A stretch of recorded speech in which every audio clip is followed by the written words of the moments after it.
Le jeu et la connaissance, donc je vais vous parler d'éducation 2.0. Voilà, y a-t-il des questions? Non, je ne vais pas vous parler d'éducation 2.0. On va passer à la diapo suivante. Je vais vous parler de connaissance. J'ai cofondé donc Scanderia avec Idriss Aberkan, vous pouvez voir ses vidéos, c'est un type absolument génial, qui vient de passer sa troisième thèse sur justement l'économie de la connaissance. Alors d'abord, la connaissance est infinie, comme la bêtise, dit-il, hein.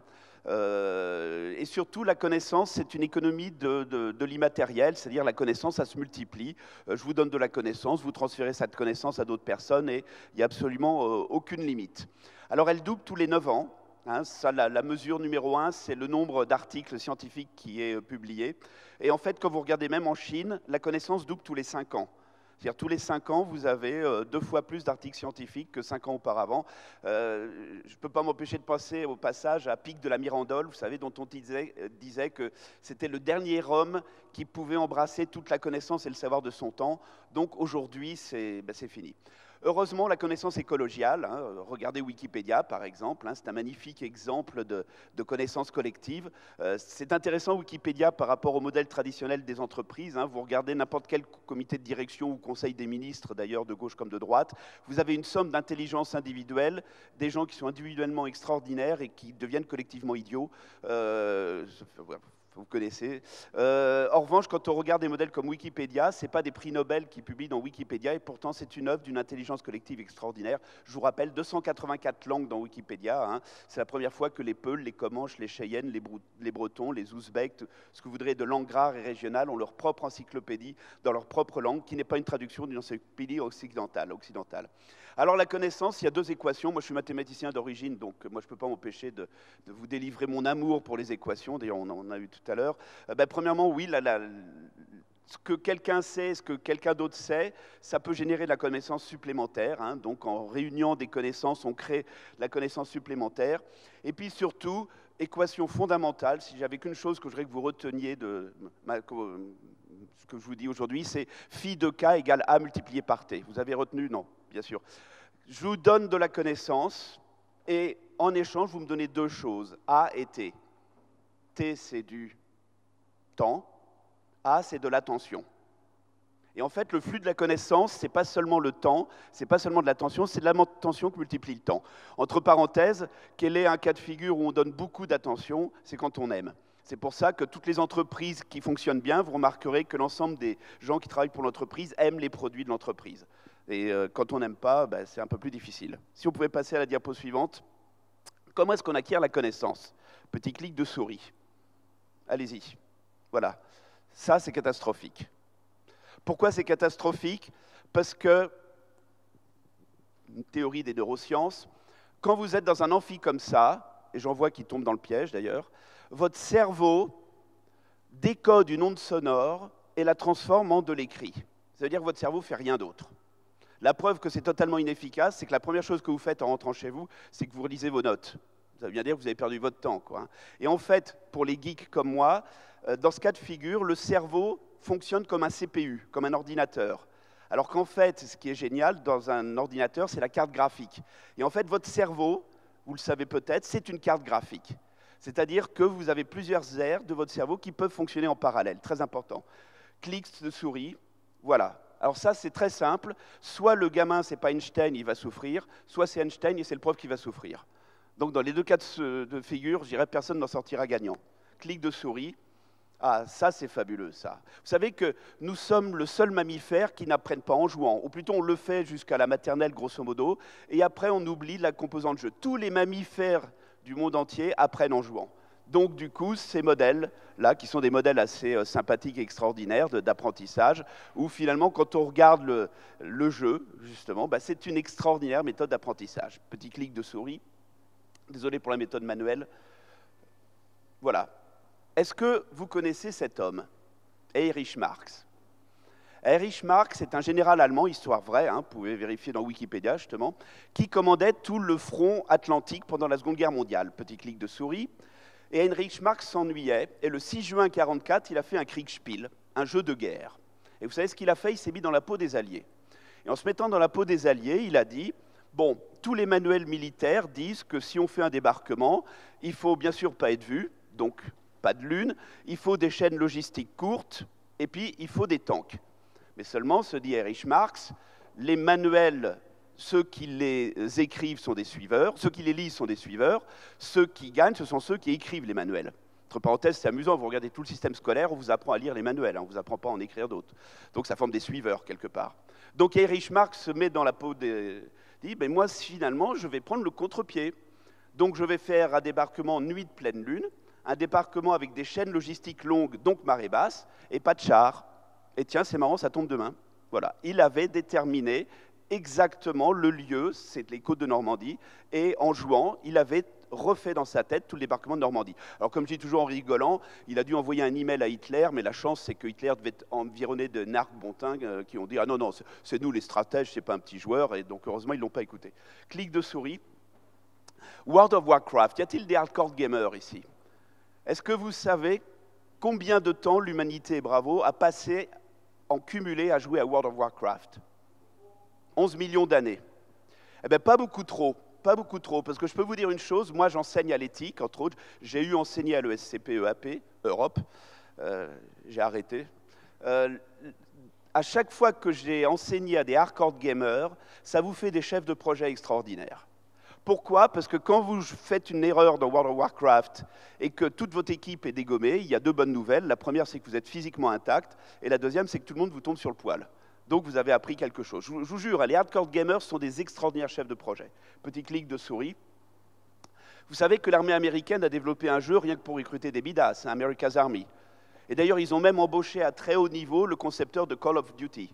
Donc ça veut bien dire qu'ils considèrent vraiment que le jeu, c'est une des méthodes les plus efficaces pour acquérir de la connaissance. Petit clic de souris. Ça, j'adore. Vous savez, n'importe quel gamin de 13 ans qui joue à SimCity, c'est très bien que si on augmente trop les impôts, ben, les gens consomment moins, donc in fine, il y a moins d'impôts. Bon, les énarques ne le savent pas, mais les gamins de 13 ans le savent. Et ça a disparu. Mais ce qui est intéressant, c'est cette phrase. Seuls les libéraux arrivent à SimCity. Liberal, c'est dans le sens américain du terme, c'est-à-dire ceux qui ne sont pas le manager qui dit « toi tu fais ci, toi tu fais ça », mais ceux qui font confiance à l'intelligence collective développée par les équipes. Donc c'est quand même intéressant, sur le plan systémique, plus vous développez l'intelligence collective, plus vous êtes successful, et ça a été montré dans ce jeu-là. Petit clic de souris. Ah, je suis désolé, je vais dire quelque chose d'horrible, hein. Je vais parler de quand on a des chirurgies dans le ventre, célioscopie, paréoscopie, petit clic de souris. J'ai un conseil à vous donner.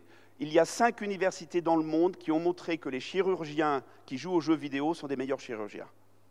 Pourquoi? Parce que quand vous jouez à un jeu vidéo, vous devez intégrer en temps réel tout un tas d'informations, mélanger ça avec les connaissances que vous avez, etc. Ça a été montré. Donc si un jour vous avez à vous faire opérer de cette zone-là, docteur, vous jouez aux jeux vidéo, non, excusez-moi, j'en veux un autre. C'est pas facile à faire, mais voilà. Petit clic de souris. Je vais vous montrer quelques exemples. Alors, je suis désolé si certains d'entre vous les connaissent déjà, mais voilà, quelques exemples qui m'ont fasciné dans le monde entier. Petit clic de souris. Murder Under the Microscope. Ça, c'est quelque chose qui a duré de 2011 à 2015. C'est en Australie. L'idée, c'était de faire jouer des gamins sur l'environnement en leur faisant chercher un meurtrier. Donc, chaque année, il y avait un thème, il y avait une espèce qui disparaissait, et les gamins devaient se mettre ensemble, classe par classe, et puis essayer de trouver quel était le meurtrier de cette espèce. Je peux vous assurer que tous les gamins, là, ils sont incollables maintenant sur toute la gestion des chaînes écologiques, etc. Petit clic de souris. Hein, vous avez vu, ils ont même débordé en Nouvelle-Zélande. Donc ça, c'est un jeu qui a donné énormément de résultats intéressants. Suivant. Ça, c'est quelque chose d'assez amusant. Vous jouez aux jeux vidéo et vous ne savez pas pourquoi vous jouez aux jeux vidéo. En fait, ce qu'explique cette jeune fille, on va le voir, et il faudra juste arrêter la vidéo top, voilà, c'est qu'en faisant ça, vous faites une trace. Vous faites une trace dans quoi? Dans tout un tas de séquençage génomique dont on veut essayer de faire de la pattern recognition, de la reconnaissance des formes. Et les ordinateurs sont très forts pour faire la reconnaissance des formes, mais pas à 100%. Et on s'est aperçu que des joueurs détectaient des formes beaucoup plus finement que des algorithmes. Donc, petit clic de souris. Si vous voulez aller juste après, voilà. 400 000, ce jeu a été téléchargé 400 000 fois. C'est un jeu anglais, hein. Il y a eu 5 millions de séquençages qui ont été faits, et il y a eu 1980 patients qui ont vu leur séquençage effectué 50 fois au travers de ce jeu. Petit clic de souris. Ça, c'est extraordinaire, c'est un jeu, c'est très sophistiqué. Les gens se sont aperçus que quand on veut faire le design d'un ordinateur quantique, ben, c'est pas facile. Hein. Déjà, comprendre la mécanique quantique, c'est pas facile, mais alors faire le design d'un ordinateur quantique. Et on s'est aperçu qu'il fallait faire des actions que les gamers savaient beaucoup mieux faire que n'importe quel algorithme. Et donc, on est en train de faire aujourd'hui un design d'ordinateur quantique, rien qu'en faisant jouer des gens en réseau. Petit clic de souris. Ça, c'est mon préféré, clac, petit clic de souris, le sida du macaque. Il est très important de comprendre le sida du macaque, parce que si on comprend le sida de l'être humain, et pour ça, clic de souris, il faut comprendre cette enzyme. Et cette enzyme, les biologistes avaient depuis longtemps la formule à 2 dimensions, mais ce qui est important, ce n'est pas la formule à 2 dimensions, c'est la formule à 3 dimensions. Et passer de la formule à 2 dimensions à 3 dimensions, c'est très sophistiqué. Pendant 15 ans, tous les plus grands biologistes du monde entier ont séché sur ce problème. Jusqu'en 2011, où l'université de Washington à Seattle a eu une idée, et si on en faisait un jeu. Pas un jeu pour des gamers, hein, pas un jeu pour des biologistes, un jeu pour des gamers. Donc imaginez des équipes de 20 personnes, il y en avait une dizaine. Donc chaque joueur a un brin de la molécule et la replie. Ça s'appelle fold it, hein, pour ceux qui connaissent. Et à chaque fois que la molécule est repliée, il y a une fonction énergétique qui est calculée. Et bien évidemment, les biologistes savaient quelle était la fonction énergétique à atteindre. Et donc l'idée, c'était de mettre en concurrence des équipes, hein, où il y avait des gamins de 13 ans, il y avait des garagistes, il y avait, etc. La formule était trouvée en 10 jours. Donc 10 jours de joueurs en réseau ont réussi à trouver une formule 3D, là où les biologistes sont séchés. Alors, bien sûr, les biologistes sont toujours intervenus. Ils sont intervenus et dans la conception du jeu, et dans la validation de la formule après. D'ailleurs, c'est intéressant puisque l'équipe de joueurs qui a gagné a été citée dans la revue, quoi. Et maintenant, les biologistes vont un cran plus loin. Ils créent des enzymes de synthèse et ils donnent ces enzymes de synthèse aux gamers pour en améliorer l'efficacité. Je ne sais pas si vous imaginez les centaines de millions de dollars que peut valoir en termes de business une enzyme de synthèse, l'impact sur l'être humain, etc. Eh bien, avec une équipe de 10 joueurs en 20 joueurs en réseau, on arrive à créer de la valeur scientifique assez inestimable. Clic de souris. Alors, nous, on a développé un jeu, pardon, juste avant, qui s'appelle le K-Flow. Pourquoi K-Flow? Pour Increase the Knowledge Flow. En fait, c'est mon cofondateur, Idriss Aberkan, qui a développé ce jeu à Centrale en partant d'une question intéressante: peut-on faire 20 études de cas en 3 jours? Sachant qu'en règle générale, une étude de cas, ça prend une demi-journée, donc on en fait 2 par jour. Et puis, spécialiste de neurosciences, il s'est dit, on va essayer de développer des jeux qui sont par équipe pour résoudre ce problème, pour faire circuler la connaissance plus amplement. Donc, clic de souris. Alors ça, j'allais passer 1h30 là-dessus, mais c'est juste pour vous montrer que je sais manipuler un tableur Excel, je vous rassure. Hein, non, en fait, ce qui est intéressant, c'est voilà, hein, on est typiquement là-dedans dans les jeux sociaux et en réseau. Donc on va passer vite à la diapo suivante. C'est quoi le principe du K-Flow? C'est donc générer et partager la connaissance. Alors là, on s'est focalisé sur une thématique qui est comment faire de la créativité. Alors vous savez, en ce moment, dans le monde des entreprises, c'est génial, on veut faire de la créativité, générer des idées, faire circuler la connaissance, le savoir, et on fait ça avec ce machin-là, qui s'appelle Post-it, Post-it avec un R, hein, puisque c'est Registered Trademark. Et il y a des gens qui adorent encore ces méthodes Post-it, hein, c'est marrant, ah mais non, mais c'est génial, tu vois, on voit le truc. On voit le truc, le seul problème, c'est que c'est pas scalable, il n'y a pas de facteur d'échelle, hein. Vous arrivez à 30 personnes, 40, et au-delà, c'est fini. Or, aujourd'hui, il y a une demande de plus en plus forte de faire participer des centaines, voire des milliers de gens au sein des entreprises à des séances de soit créativité, soit gestion de connaissances, soit création de connaissances, etc. Donc on s'est dit, est-ce qu'on peut, à partir du K-Flow, mélanger de la créativité avec de la gamification? Et en disant, ben oui, on mélange les deux, on crée du fun et la connaissance, et on utilise des principes d'ergonomie cérébrale, c'est-à-dire faire des interfaces qui tapent dans plusieurs zones du cerveau. Ce qu'on ne fait pas, c'est la diapo suivante, on ne fait surtout pas du jeu sérieux. Hein, vous savez, c'est génial. Alors on met de la créativité, puis on te met un petit badge, et puis cling, voilà, tu as gagné 2 points, et c'est génial. Parce que ça, Daphné Bavelier, qui est une grande scientifique, dit c'est comme mettre du chocolat sur du brocoli. C'est dégueulasse, hein? Ben oui, le chocolat c'est bon, mais ça nourrit pas. Le brocoli c'est infect, mais ça nourrit bien. Mais quand on met les deux ensemble, on n'a pas un truc bon qui nourrit. Hein. C'est vraiment, voilà. Donc il faut aller un cran plus loin que mettre du chocolat sur du brocoli, il faut essayer. Et ce que je vais vous présenter, donc clic de souris, c'est encore, voyez-le presque comme du work in progress, hein, même si on en a fait une vingtaine. Nous on s'est dit, voilà, on prend le paradigme de la carte. Donc chaque ces fameux post-it, hein, qu'on appelle des keynotes, les joueurs vont se mettre par équipe, par rapport à une thématique donnée, et vont créer des éléments d'information et de connaissance sur la carte. Vous voyez chaque point, hein, donc si on fait la diapo suivante, vous voyez, donc les gens sur la carte déposent ici un marqueur, ils disent, ben voilà, investir à Perm. Pourquoi investir à Perm? C'est pas parce que c'est l'usine où mon arrière-grand-père a mis, la ville où mon arrière-grand-père a fondé une usine de bonbons, c'est parce que c'est une ville sympathique, et voilà. Alors, après, diapo suivante, non seulement ces éléments peuvent contenir l'information et la connaissance, mais ils peuvent contenir aussi des photos et des vidéos. Donc ça, c'est vraiment sympa comme tout. Clic suivant. Qu'est-ce qui se passe après? Mécanisme de gestion de l'énergie. C'est bien beau de créer ensemble de la connaissance, mais cette connaissance, il faut la rendre publique. Pourquoi il faut la rendre publique? Parce qu'il faut la faire évaluer par d'autres.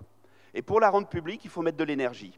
Évidemment, pour forcer la collaboration, les joueurs dans l'équipe n'ont pas assez d'énergie pour publier juste tout seul, une information ou un élément d'information et de connaissance. Ils doivent mettre ça à plusieurs. Image d'après. Une fois que cet élément d'information et de connaissance est rendu public, les gens sont entendus, petit clic de souris, il y a une équipe spéciale qu'on appelle l'équipe des supporters qui lui met des likes. Et que font ces likes? Ça rétribue de l'énergie aux joueurs qui ont joué, et ça leur permet de mettre encore plus de connaissances. Petit clic de souris. Voilà. Et puis après, on peut bien évidemment, on a le score des équipes, donc ça c'est fun, on voit les équipes qui essayent de se dire « tiens, je vais avoir un meilleur score que toi », etc. C'est assez rigolo. On peut faire des tris par nombre de likes, on peut faire tout un tas de tris, etc. Alors, question évidemment qu'on a toujours, pourquoi la carte? Alors moi, deux choses. La carte, ça force les gens à être beaucoup plus précis. Vous savez, souvent les gens disent « ouais, j'ai une idée géniale, je vais investir dans telle technologie ». C'est extrêmement superficiel, mais elle est où cette technologie? Ah, elle est dans tel endroit. Ben, tu mets un marqueur là où il y a le lieu où il y a un laboratoire de recherche qui a créé cette technologie. Tu fais quoi? Tu développes des brevets. Donc l'idée, c'est de forcer les gens à creuser un peu plus loin que le superficiel. Et la deuxième chose, c'est typiquement de l'ergonomie cérébrale. Le simple fait d'associer un geste à un élément d'information ou de décision ou de connaissance, ça fait travailler ce qu'on appelle la mémoire épisodique. Ce n'est pas vous que j'apprendrai que les plus beaux souvenirs que vous avez, ceux qui sont vraiment inscrits, sont souvent associés à quelque chose de différent. Vous savez, si vous vous intéressez aux neurosciences, il y a effectivement des mécanismes de ce type-là qui sont souvent décrits. Clic de souris. Voilà, donc un exemple d'un jeu qu'on a fait, 770 idées qui ont été générées avec, bien sûr, les équipes qui ont l'excitation. Petit clic de souris, hein, donc voilà, ça c'est les gens qui sont... Alors, ce qui est intéressant, ce que je n'ai pas encore fait, c'est que chaque équipe, on aime bien que les gens soient en présentiel autour de la table, mais comme tout est accessible au travers du web, hein, chacun a sa propre console, on pourrait très bien imaginer toutes les équipes dans des lieux différents. Et chacune étant, je dirais, intégrée physiquement, mais jouant en réseau par la suite. Petit clic de souris. Voilà, juste pour terminer, donc moi, je me suis beaucoup intéressé à ce que j'appelle la renaissance numérique, hein, ce nouveau monde. Et finalement, ce qui est intéressant, c'est que je regarde les élèves face aux profs, mais que je regarde les citoyens face aux politiques, que je regarde les salariés face aux managers ou les clients face aux marques, je vois toujours la même demande, du fun, de l'engagement, de la collaboration. Du fun, hein, on n'est plus dans un monde pour s'emmerder. Hein. Moi qui suis un petit peu, vous voyez, j'ai des cheveux un peu grisonnants, qui ai dépassé la soixantaine. Entre parenthèses, un petit conseil de vieux, hein. Si vous dépassez 60 ans, ne commettez pas la même erreur que moi, qui est de prendre une carte senior SNCF. Parce que ce qui est déprimant, c'est pas d'avoir une carte senior SNCF, c'est que quand je monte mon ticket, personne ne me demande un justificatif. Et ça, c'est absolument déprimant. Mais moi, j'ai vécu le monde des entreprises où si on se marrait au boulot, c'est qu'on n'était pas productif. Ben non, aujourd'hui, on sait très bien, si on veut que les gens bossent bien, il faut qu'ils soient heureux. Pour qu'ils soient heureux, il faut qu'ils rigolent. De l'engagement, vous savez, on parle beaucoup du marketing du narratif, mais ce n'est pas le narratif des marques, c'est le narratif des gens, c'est le narratif des clients, le narratif des employés. Quand vous bossez dans une boîte, ce que vous voulez le soir en rentrant, c'est raconter à votre copain, vos copines, des amis et tout, « ouais, j'ai fait un truc génial ». Il n'y a rien de pire que d'arriver en disant « t'as bossé sur quoi aujourd'hui ?» Bon, voilà. Et puis le partage, les gens ont beaucoup plus conscience que les managers du fait qu'aujourd'hui, ça n'est qu'ensemble qu'on peut créer de la valeur. C'est fini le modèle du manager leader qui fera, etc. Aujourd'hui, la connaissance, elle est partagée. C'est pour ça, entre parenthèses, hein, moi j'aime bien me défouler un peu. Je veux dire, le code du travail en France est une abomination. Cette distinction cadre-non-cadre ne rime plus à rien dans un monde d'intelligence collective où le but du jeu, c'est de faire circuler le flux de connaissances et d'informations le plus possible. Entre parenthèses, pourquoi ça? Parce que ce qu'il faut aujourd'hui viser, c'est l'homéostasie. Hein, aujourd'hui, ce qu'il faut viser, c'est des systèmes en équilibre. Or, si un système, la condition numéro 1 pour qu'un système soit en homéostasie, c'est que l'ensemble de ses composantes s'échangent de l'information et du savoir et de la connaissance. Clic de souris. Donc le jeu, bah oui, le jeu, c'est fun, c'est engageant et c'est collégial. Et j'oserais presque dire, clic de souris, je vous propose la chose suivante. Le jeu, c'est la fibre optique de l'apprentissage. C'est-à-dire aujourd'hui, c'est de la même manière qu'il y a eu la fibre optique qui a permis d'accélérer les échanges d'informations entre les gens, aujourd'hui, le jeu, c'est la fibre optique, c'est ce qui probablement, même on l'a constaté, accélère les échanges de savoir et la création de savoir entre les individus. Dernier petit point, moi je dis toujours, nous sommes la véritable renaissance que nous vivons, c'est que nous sommes en train de réaliser la noosphère de Pierre Teilhard de Chardin. Je vous rappelle qu'en 1921, Pierre Teilhard de Chardin disait « Il y a la géosphère qui nous soutient, il y a la biosphère qui nous offre les chaînes alimentaires qui nous permettent d'exister, et viendra la noosphère qui sera la sphère de toutes les idées interconnectées, de la connaissance interconnectée. » Donc c'est fantastique de dire ça en 1921. Aujourd'hui, je pense que c'est le grand challenge de l'humanité, c'est faire la sphère de toute la connaissance interconnectée. C'est en cela que pour moi, Wikipédia est un des premiers éléments les plus fondamentaux de cette noosphère, mais on n'en est qu'au début de cette histoire. Et voilà, et je vous remercie, et finalement, le monde va bien, quoi.